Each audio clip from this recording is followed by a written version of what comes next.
sommes au cœur de la Dordogne, terre de vignobles et de vinification. Mais au détour de la route communale de 102 à Boisse, on découvre un lieu unique. Un endroit où une sorte de magie se produit chaque jour. Si l'Exène est un lieu d'enchantement, alors David Docino est un lanceur de sorts.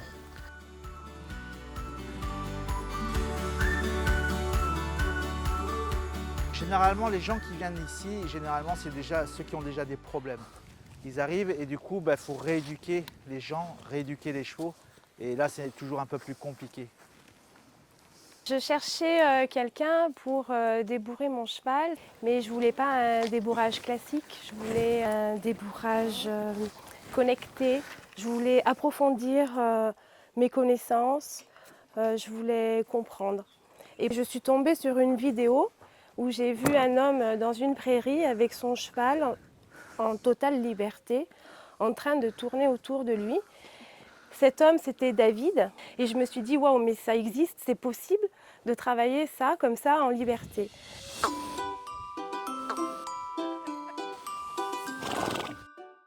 Aujourd'hui, on arrive à prendre des chevaux, mais sans forcément trop les connaître. Et je pense que pour les apprendre, pour apprendre quelque chose à un cheval, il faut les connaître un petit peu. Du coup, il faut que je sois clair. Il faut que je sois clair dans mes idées, il faut que je sois clair dans mon apprentissage. Plus je ne suis pas clair et plus le cheval ne peut pas comprendre. En fait, c'est vraiment que du langage corporel. Il faut que je lui apprenne à communiquer avec mon langage corporel. Si je mets une pression devant, il faut que j'obtienne un reculé. Et dès que j'ai un reculé, ça s'arrête.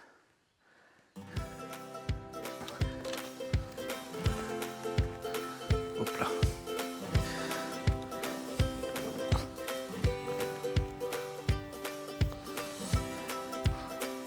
Aujourd'hui, on appelle ça équitation éthologique. L'éthologie, bien sûr, c'est une science, mais on a mis un petit peu dans notre équitation, on a mis un petit peu de science, notamment tout ce qui est apprentissage du cheval, comment le cheval apprend, comment il comprend surtout. Et une fois qu'on comprend un petit peu la théorie d'apprentissage du cheval, on peut mieux arriver à faire des choses avec notre cheval parce qu'on les comprend mieux. Il faut se rappeler que le cheval, c'est un herbivore. Du coup, son moyen de défense, c'est la fuite en fait. C'est la fuite, c'est la peur. Quand il a peur, il fuit.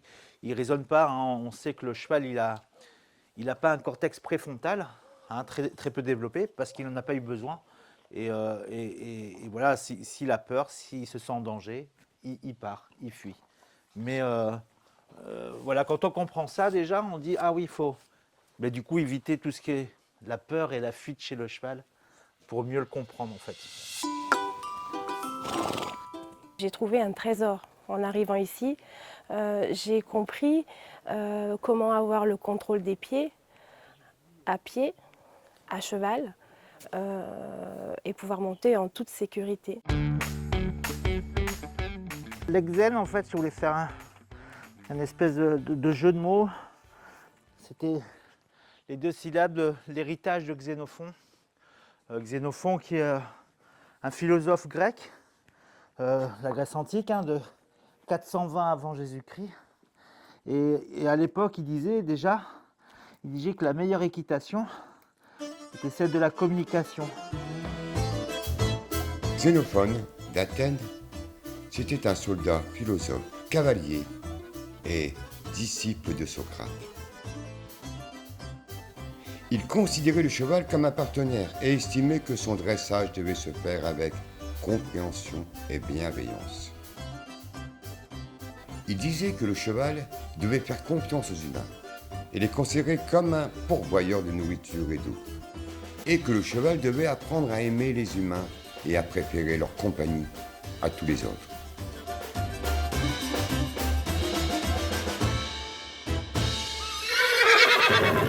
En fait, le cheval, il prend par association.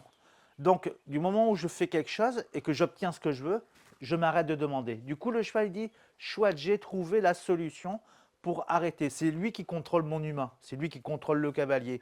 Du coup, j'essaye au maximum que ce soit lui qui me contrôle, que mon idée devienne son idée, que son idée devienne Vraiment, ah oui, je contrôle mon humain, je contrôle mon environnement. Je n'ai pas peur.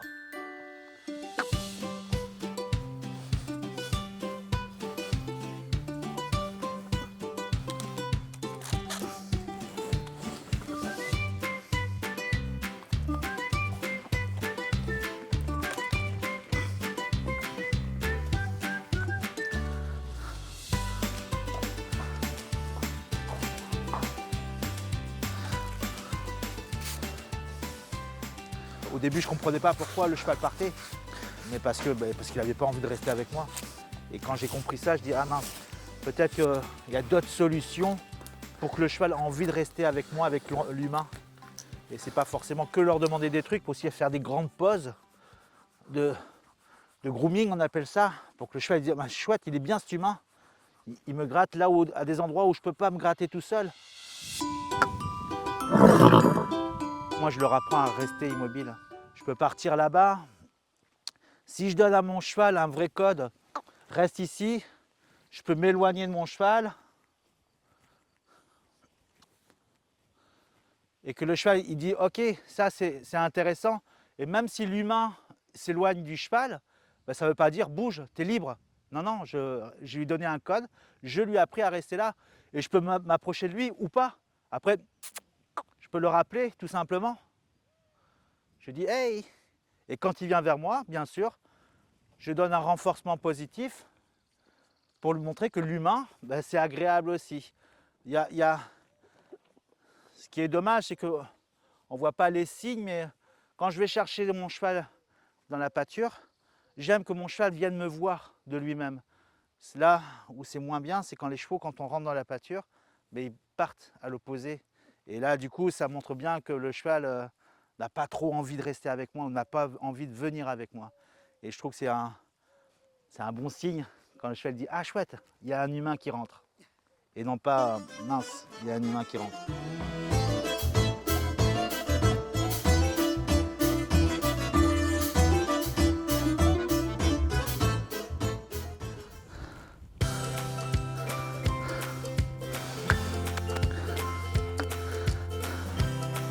La peur, j'essaie absolument de l'éviter. On travaille sur cette théorie d'apprentissage pour faire de l'habituation sur plein de choses. On l'appelle désensibilisation, mais on ne devrait pas l'appeler désensibilisation, mais plutôt habituation. Il ne faut pas que le cheval ait peur de nous, de nos gestes et surtout de nos outils. Et voilà, et du coup on travaille là-dessus et on va montrer au cheval, mais tu risques rien, et je vais t'habituer à moins avoir peur.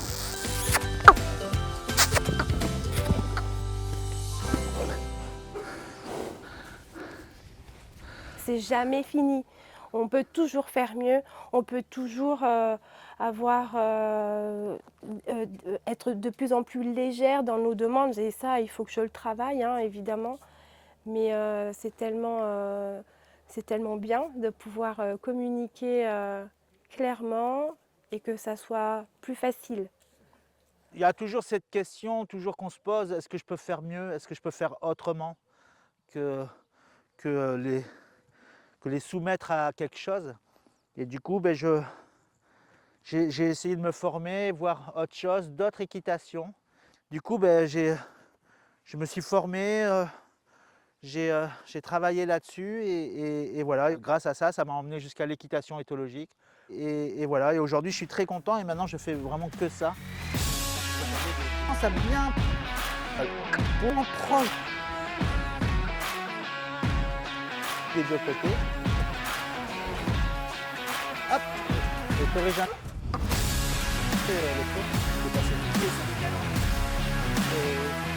ouais, super.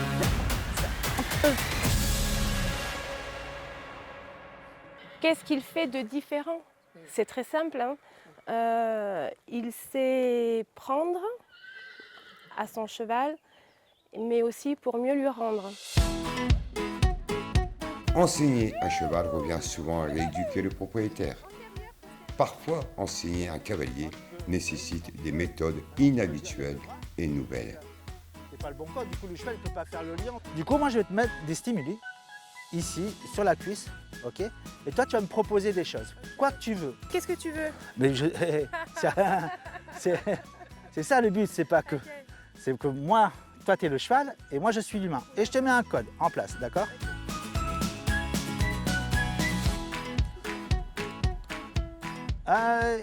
Ok, il y a de l'idée, il y a de l'idée. Il y a l'idée. Là, j'ai fait une petite pause, d'accord?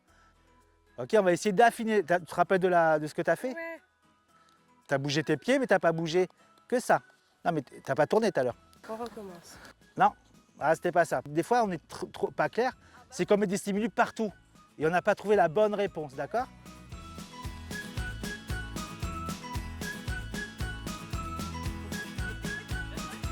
Oh, bon poney! Enfin voilà, c'est que j'ai pas arrêté de ma demande tant que je n'ai pas obtenu.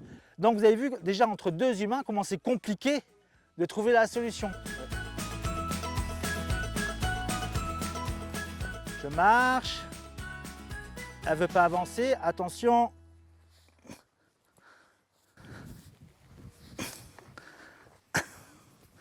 Et vous allez voir que petit à petit, quand je vais tourner, elle va accélérer un petit peu. Ça. Et toujours pareil, si elle vient me coller, surtout toi, Carole, pense que tu as ton coude, colle-moi. Oh. Et stop. Bien. Oh. C'est un bon poney.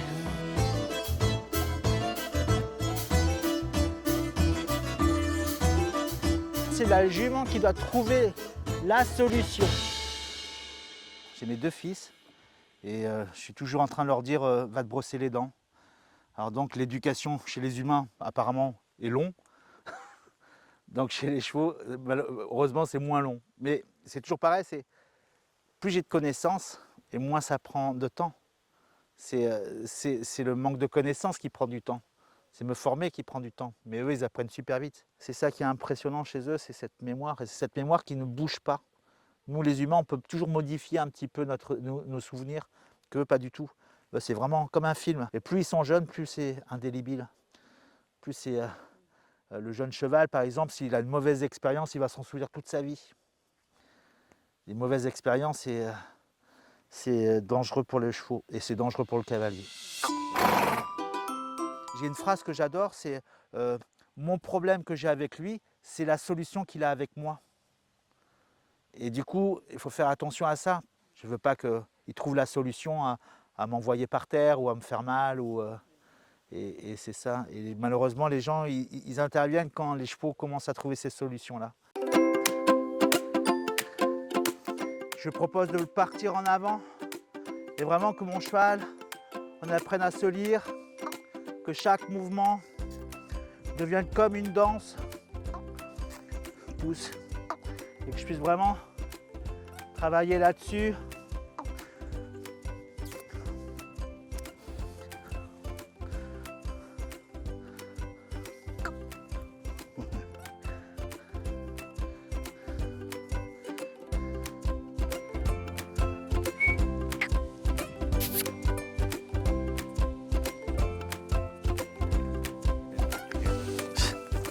David, c'est quelqu'un de très patient. Il est pédagogue, il a le sens de l'enseignement. Il est généreux et tout ça fait que c'est un vrai homme de cheval parce qu'il sait transmettre avec toutes ses qualités. Il fait de l'humour aussi parfois et je suis assez bon public, il me fait rire quand même.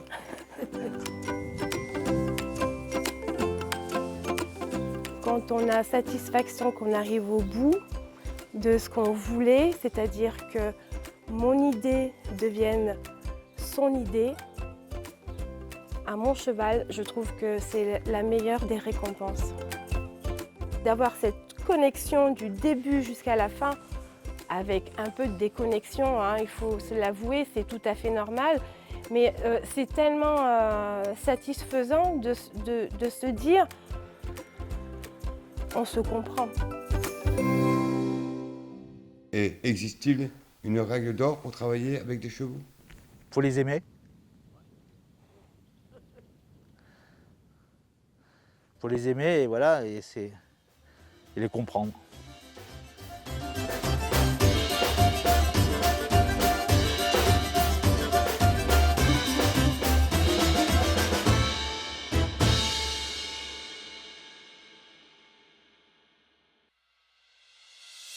Et change d'œil, pousse là-bas.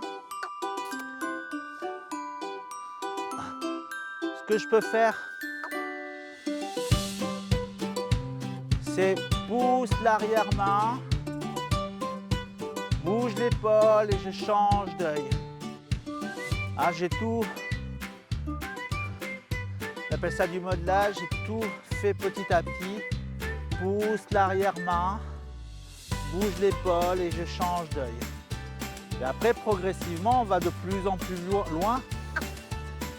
Au trot, je lève mon stick, je lâche et je range mon stick une fois qu'il part au trot. Une fois que j'obtiens la réponse, lui doit pouvoir arrêter.